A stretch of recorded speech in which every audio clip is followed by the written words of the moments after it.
Friends అని కానీ నాకున్న బాగా ఎక్కువ లవ్ చేసి అతి తక్కువ మందిలో ఒకడు మా రాహుల్ గారు. జెన్యూన్ లవ్ వాడంటే నాకు బాగా ఎక్కువ. అది మా వదినకు కూడా తెలుసు. దాని లవ్ స్టోరీ నిజంగానే హైదరాబాద్లో జరిగిన లవ్ స్టోరీ. నాకు అబద్ధాలు చెప్పి జరిపాడు. నేను ఆయన కలాల్సినప్పుడల్లా ఒరే చిన్న మీటింగ్ ఉందిరా అంటాడు. తర్వాత తెలిసిన విషయం ఏంటంటే చిన్మయ్యతో బయట ఉంటాడు మాట వీడు. ఈ నాకు విషయం చెప్పడు. సో ఇలాగే చాలా స్కాములు జరిగాయన్నమాట. చిన్మయ్య తను బయటికి వెళ్ళాలంటే నన్ను పిలిచేవాడు. నన్ను ఎందుకు సడన్గా ఇటు పిలుస్తున్నాడు, ప్రేమ ఎక్కువ అయిపోయింది నేను ఆలోచిస్తే చిన్మయ్య మదర్కి సందీప్ కూడా ఉన్నానని చెప్పాలన్నమాట. సో ఇలాంటి స్కాములు జరిగాయి నన్ను వాడుకునేవాడు.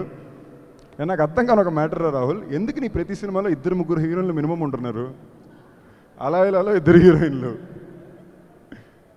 ఇదంతా కాకుండా కూడా రాహుల్ నేను కలిసి ఇప్పుడు షూటింగ్ చేస్తున్నామండి టైగర్ అని ఈ సినిమాకి. So that's also coming out very well. తనకు అలా ఇలా తర్వాత మళ్ళీ హైదరాబాద్ లవ్ స్టోరీ పెద్ద హిట్ అవ్వాలి, దాని తర్వాత మా సినిమా రావాలని నేను కోరుకుంటున్నాను. డైరెక్టర్ రాజ్ సత్యాకి all the very best. Sunil Kashyap నా కెరియర్లో నేను ఇచ్చిన ఫస్ట్ షాట్ కెమెరా ముందు తన మ్యూజిక్కేనండి, స్నేహగీతంకి ఇచ్చాను. So I will always be very well connected. మాకు తెలియని ఒక రిలేషన్షిప్ ఉంది. Love you bro.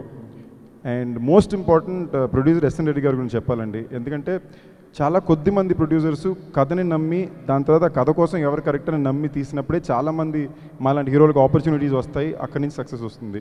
సో కాన్స్టెంట్గా కన్సిస్టెంట్గా ఈ ఎఫర్ట్ చేసినందుకు ఐఎమ్ రియలీ గ్లాడ్ అండి. మీకు ఇది మంచి హిట్ అవ్వాలని కోరుకుంటున్నాను.